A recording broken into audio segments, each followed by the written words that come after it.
Good afternoon. I hope that you're all fine. I hope that you're also able to hear me. Please, if you're not able to hear me again, you're just going to type in the chat area and say that you're not able to hear. But I hope that you are able. Most of you are able to hear me because from my end everything is fine. We want to try and finish up our content this afternoon. We have some time so that we finish up our content so that I can allow you to have some time for revision. So today we want to look at two things: data analysis and interpretation, findings and conclusions. Data analysis and interpretations, findings and conclusions, and also report writing.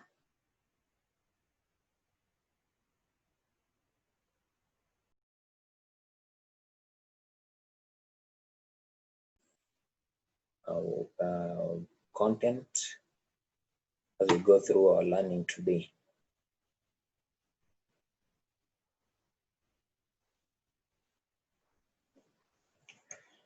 All right, data analysis. We need to know what data analysis is, how to analyze data and all that. So data analysis, after we did data collection, basically we say that you are able to collect data through different means: primary data collection methods and secondary data collection methods. Secondary data collection methods where you go you go out and you look for data. You look for data in the, you look for data in books, in websites, in blogs. For instance, if you are told to go and build a project for a particular system, of course, you are not able to know everything about your system. So you're going to be going to different websites and search different concepts. Okay. So when you are doing that, you're basically outsourcing secondary data. Secondary data from websites, from blogs, from books, from articles and such kind of things. And if you want to use a primary data collection, you basically go and collect data using such methods as observation, interviews, questionnaires, experimentation, site survey, and such kind of methods. So we actually did that in data collection, and I didn't want to go to secondary data so much because there is some work in Cut 2 where I've given you that work to research on some things related to secondary data. So that's why I never actually went to secondary data in detail, because I knew I would give you some work for research. So you'll find it in the portal. If you go to the portal, in the ZDS portal, you're going to find that I actually uploaded there the assignments and the Cut 2. So you're going to find, as you research the work that I've given you, especially in Cut 2, you're going to find out some other things as related to secondary data. Things like citation, referencing, how to avoid plagiarism as you copy content from websites or from books to your project documentation, how to avoid plagiarism, how to cite or reference correctly, and such kind of things. So I have all of them there. Therefore, if you perform that research, if you do that cut, you research and you do that cut 2, you're going to find out every other thing related to secondary data. So after collecting data, you are supposed to analyze data, okay? So what is data analysis? It's basically a process of condensing data to a minimal form that can be accurately or easily interpreted. Condensing data to a minimal form that can be easily interpreted, okay? You basically reduce the data you have collected. You see, for instance, you've gone out, you have collected data using questionnaires. Like let's say 50 questionnaires now. If 50 questionnaires, a questionnaire had 10 questions, let's say you are using a structure or what you call a closed questionnaire, where they were using multiple choice questions. Yes or no, or good, bad, very bad, poor, excellent, you know, such kind of choices where the respondent can actually tick one of the options. You see now, every respondent has given a particular answer. So in question 1, somebody has said good, like let's say 20 people have said good, 10 people have said bad, 10 people have said excellent, 2 people have said very bad. So you basically analyze that data in question 1. How many people said how many people answered good? How many people answered bad? How many people answered excellent? You go to question 2. How many people answered this? How many people answered this? That is basically analyzing data. Okay. So basically it's reducing a large chunk of data into smaller fragments which can make sense, or from which we can infer. Yeah, we can infer, or we can interpret. Yeah. So if you had a question like question 1, if it was a research on the impact of COVID-19 on e-commerce, where you are trying to investigate in the wake of the pandemic COVID-19, has it increased people buying online, or it has reduced? Have people been using online buying more or less during the COVID-19 pandemic? So probably in your questionnaire, the first question was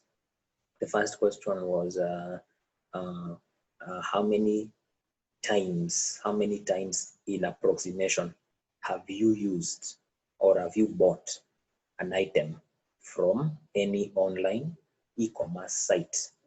And then of course you can have your multiple choice questions. A will be 1 to 10 times, B 11 to 20 times, C 21 to 30 times, or I think that's very exaggerated. You can say 1 to 5, 5 to 7, 8 to 11, 12 to 15. I'm at 12 and above. So people will tick how many times they have bought anything online during the COVID-19 pandemic. And then, so from that particular question 1, depending on how people have answered, what they have ticked, you can say that by approximation, people have bought 7 times. They have visited to buy items 7 times by average during the COVID-19 pandemic. Okay, as compared to before the pandemic, when most of them did physical buying. Okay, so basically what you've done, you have analyzed that data that you collected. You have seen the answers, you have broken it into fragments, like question 1, these were the answers, question 2, these were the answers, question 3, these were the answers. And then you are then able, from every question, the way they were answered, you are able to infer or to make a conclusion. Okay, So that is basically what data analysis is basically breaking down the data you've received in data collection into smaller fragments that you can actually be able to easily understand or interpret. Okay.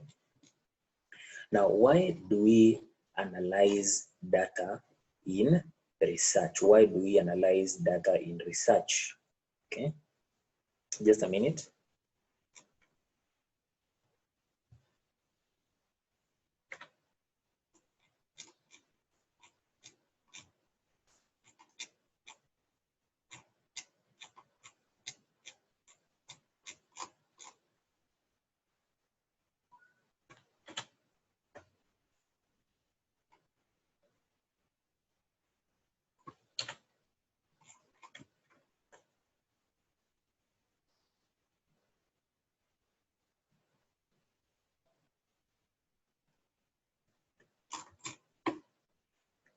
Okay, why do we analyze data in research? What is the importance of analyzing? The first reason why we analyze data is so that we can make it easy to build inferences or conclusions, okay? To build inferences or conclusions. To build inferences or conclusions. That is the very, very first reason why we analyze data. You cannot, for instance, when you go out and pick and collect data using questionnaires, now you have all your questionnaires. Let's say they are 50 questionnaires, you gave 50 respondents. So all of them have returned the questionnaires.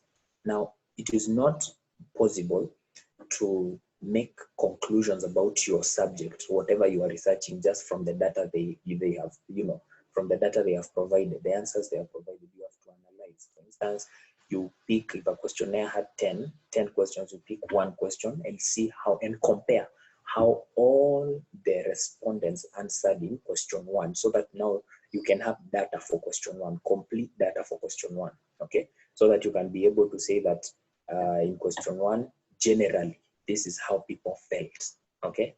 So basically, it's used as a platform to build inferences. Without analysis, you cannot easily interpret data. So it is for building inferences or conclusions, okay? Also, another advantage why we analyze data is so that we can actually see, we can actually foresee and learn things not exactly related to the research.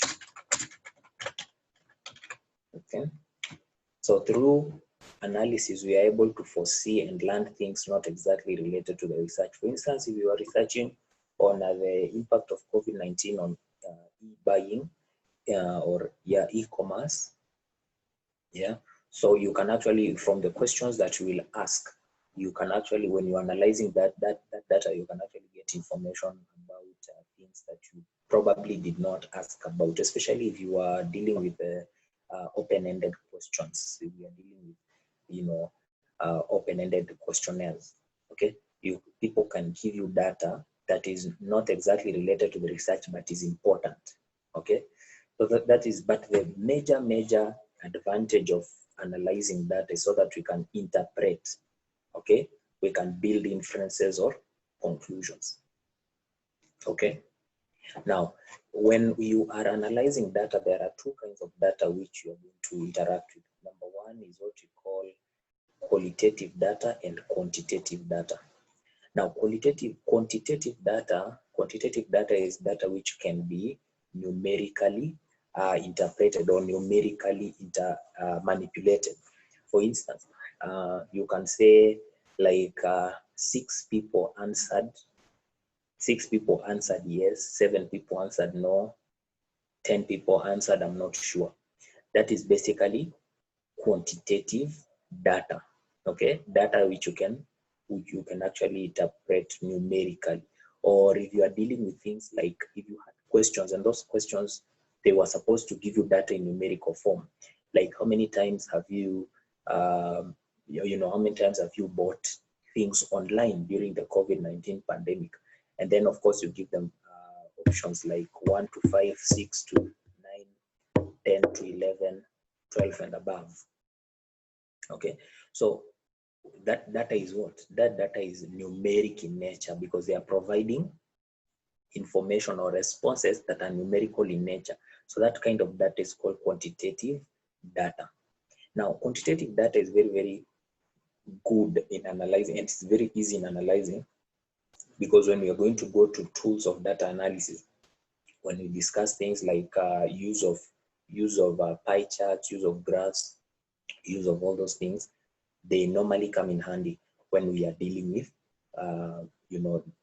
quantitative data because you can actually analyze. For instance, if you do your exam and then I'm supposed to actually analyze how you performed generally in your exams, I can pick your results from semester 1, your results from semester 2, semester 3, semester 4, and then I can build a pie chart. I think you have been doing this probably in Excel, right? All of you have done some introduction to IT, so you did, introduction to the packages, MS Excel, MS Word. So using MS Excel, you can actually able to analyze tables, okay?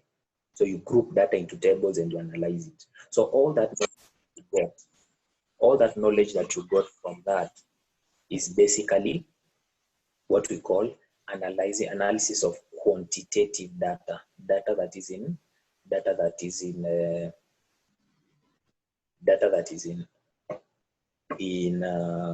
numerical form, okay? Data that is in numerical form or data that is in numerical nature. But then there is data that is not in numerical nature, and this is data that represents people's attitudes, opinions, beliefs, emotions. This is called qualitative data. All right. So when the data presented has words and descriptions, then we call it qualitative data. Okay. So when you give people, like for instance, an open-ended questionnaire where there's a question and then a space where they can fill their answers. So they will be responding using descriptions. Yeah, they will have words there to describe something, to give an answer, a response to your question. Basically, that kind of data is called qualitative because it is a description of a thing, a feeling, what they feel about a particular thing. And in this case, the question you've asked them. Okay. So qualitative data is basically that data respondents give you, which is in form of words and descriptions. And normally, when we are dealing with open-ended questionnaires or open-ended questions, all right? So basically, this data is subjective, meaning that it is basically what the respondent feels. You cannot easily analyze it, but though there is a way of analyzing qualitative data. You just look at what we call frequency. Yeah, you use personal judgment. Is this answer the same as this one, right? So it is very subjective because it basically reports what the respondent feels. You see, when I ask somebody a question like, do you think that the COVID-19 pandemic has helped you has made you to buy things online or made you to buy things more physically? Then they will have to describe, right? And probably you may ask them another question like, why have you, if yes, in the above question, if you've been buying things online more during the COVID-19 pandemic, why is that? Give some reasons why you have been buying things online more during the COVID-19 pandemic. So you see, you are allowing them to describe, so they will describe why, reasons why, okay? So now we see the answer they are giving is subjective, meaning it reports what they feel concerning that subject. It cannot be really quantified. It is not in numbers. They are just describing what they feel about that particular question. So that particular answer or description is hard to analyze, okay? But for you to be able to analyze, because after all, it's data. This is a response, so you'll have to analyze. So you are going to use comparisons, okay? Like there are some answers that people give which are normally the same, okay? For instance, in that question, people will say, because of the fear of probably walking around being exposed to the to the virus. And most people will say that though in different languages, but they will say they will drive to the same point. Okay, so you basically compare what people said. All right, and then you can actually now say 47 out of 50 people did their more of their buying of products online instead of physically, because most of them felt by going out to buy physically would expose them to a virus. So what you've done, you've just compared the answers and seen what points are the same, what points match. They have said some particular things that you can actually say, this one has said it differently from this one, and this one has said it differently from this one, but they have the same point. They're basically communicating the same point. So that is how you compare, or that is how you analyze qualitative data. You compare what people have said, the descriptions. Okay? But quantitative data is so easy. Why? Because you just count. Quantitative data, you count. All right? Like how many people answered yes. You can say 10 out of 50 answered yes, 20 out of 50 answered no, 30 out of 50 answered, I'm a 2 out of 50 answered, I'm not sure. You see, very, very easy to, and you can even draw a pie chart for that to represent the yeses, the no's, and the not sures. Okay, but then there is categorical data. Categorical data is data presented in groups. Okay, for instance, a person responding to a survey by telling his living style, marital status, smoking habit, or drinking habit comes under the categorical data. So categorical data is basically data that communicates. It is information about one particular person, but different things about that particular one person. I think you have been doing these kinds of questions. You've been dealing with, you faced this kind of, you have interacted with such kind of questions in probably online websites, or websites where they ask you what is your age, what is your marital status, what are those things. So those kind of data which communicate information about a particular person, they are called categorical data.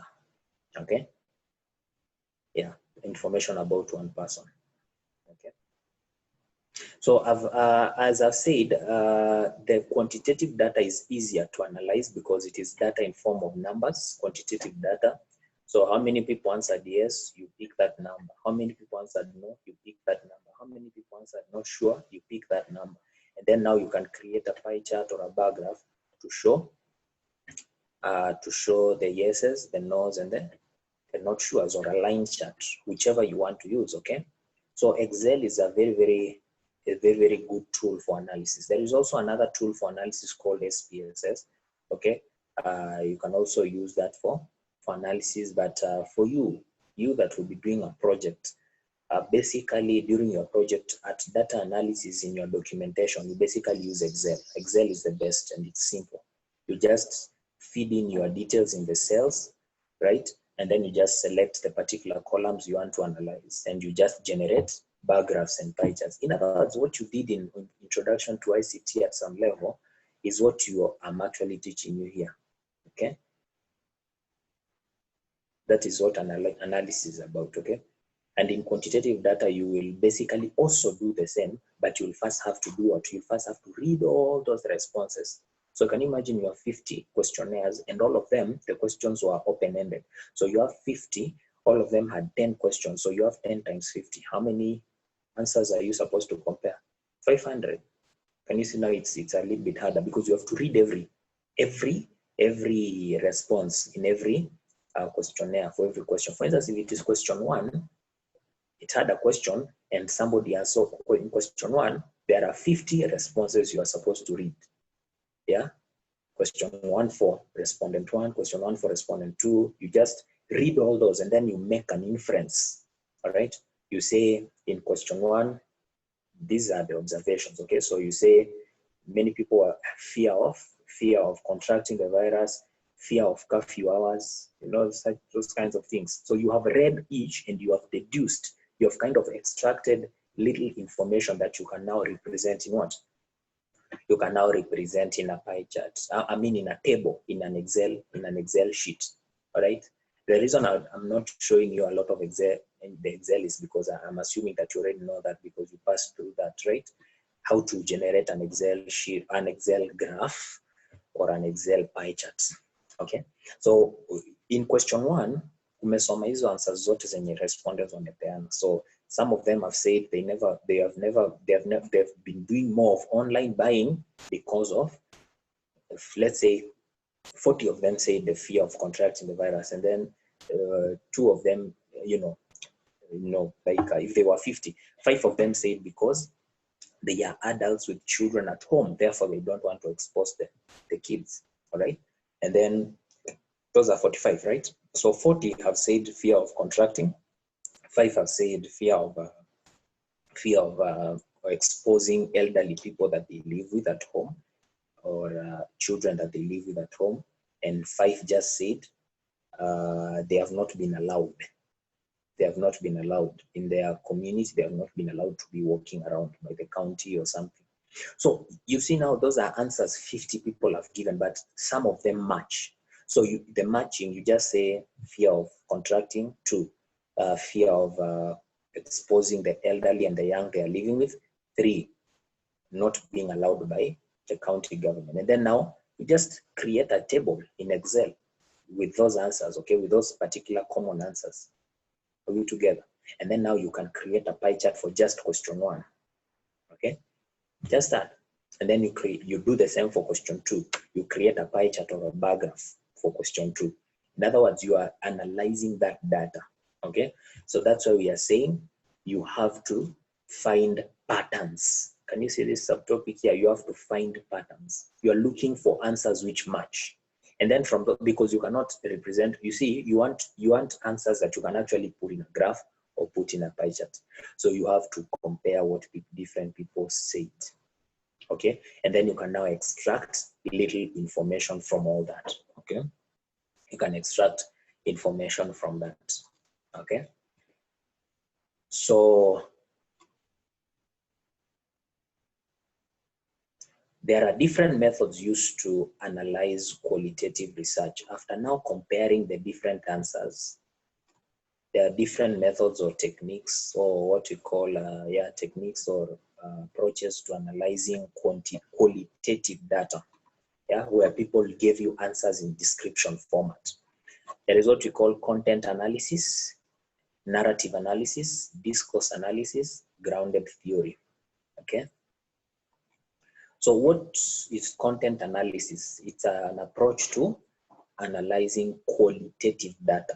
So how is it done? It is widely accepted and the most frequently employed technique for data analysis, and it can be used to analyze the documented information from text, images, and sometimes from the physical items. It depends on the research questions to predict when and where to use this method. Now, content analysis is basically, especially when you're dealing with responses that are in form of text and images combined. Okay, text and images combined. So you look at you can tell people to draw. You can tell actually people to draw something, to draw something. So when you are analyzing that kind of data, then you are doing content analysis, okay, where the responses are in both textual and imagery form, okay. Then in narrative analysis, it is used to analyze content gathered from various sources such as personal interviews, field observation, and surveys, okay. So the majority of times, stories or opinions shared by people are focused on finding answers to the research questions. So narrative analysis is where you went out and you actually had people answer your questions through such data collection methods as interviews, because people are narrating. They are narrating their experiences. They are narrating what they know about the things you are asking them. Okay, so that is basically narrative analysis, where the research is you are trying to deduce from what people said. What are the common things that they said, that different people said? Are there things that they said that are actually matching? So that is called narrative analysis. Okay, so you can say out of 20 people that are interviewed, 30 people said the following, 10 people say the following, 10 other people said the following. So you can say the majority of the population feels this way about this particular question. Now there you've analyzed. And that particular analysis is called narrative analysis, where you listen to the different recordings. I'm assuming that you went to the interview field, to the field for interview with some recording machine or even your phone or just a recording device. So you listen to every response, okay? You just listen and pick the points that match, okay? Yeah. Because again, it is also very subjective, okay? What is discourse analysis? It is similar one, it's similar to narrative, and it is used to analyze the interactions with people. This method considers the social context under which or within which the communication between the researcher and respondent takes place. In addition, discourse analysis also focuses on the lifestyle and day-to-day environment while deriving any conclusion. Now, there are those researchers which you do not only depend on what people said, but also what you observed in a particular social context, okay? In a particular social context. So that kind of research where you are not only gathering, you are not only making or inferring, you're not only inferring and making, making judgment from what people said, but also from what you saw in the particular environment is what is called discourse analysis. So you can actually say that these particular people felt this way about this particular subject because they were subjected to this particular factors in the environment, okay? And these particular other people, they said differently because they were subjected to these particular other factors in their environment. So that is called discourse analysis. Then grounded theory, I can see you have less than 5 minutes remaining. Grounded theory, when you want to explain why a particular phenomenon happened, then using grounded theory for analyzing quality data is the best method. It is applied to study data about the host of similar cases occurring in different settings. Now, there are these researchers, for instance, for National Geographic, like for instance, when they are researching about things like earthquakes and such kind of things. So they will test some frequencies, some, some earth frequencies in particular areas and test some earth frequencies in other particular areas, okay? So basically they are trying to analyze and see how it happens in different areas. And this kind of analysis is called grounded theory. They are trying to explain why a particular phenomenon happened the way it happened, okay? Or let's just give another example of you're going to interview people and you are asking them why do they think that their community is in a certain way? Why do they think their community is structured in a certain way? Why do some things happen in their communities the way they happen? Therefore, when you are trying to explain, when you are trying to gather, especially we normally call it descriptive research. Do you remember when we did types of research? There was one we called descriptive research, where you are trying to explain why, the hows and the whys behind a subject of study. So when you are doing a descriptive research, you're going to do a grounded theory. The analysis you'll do, it's called a grounded theory analysis, okay?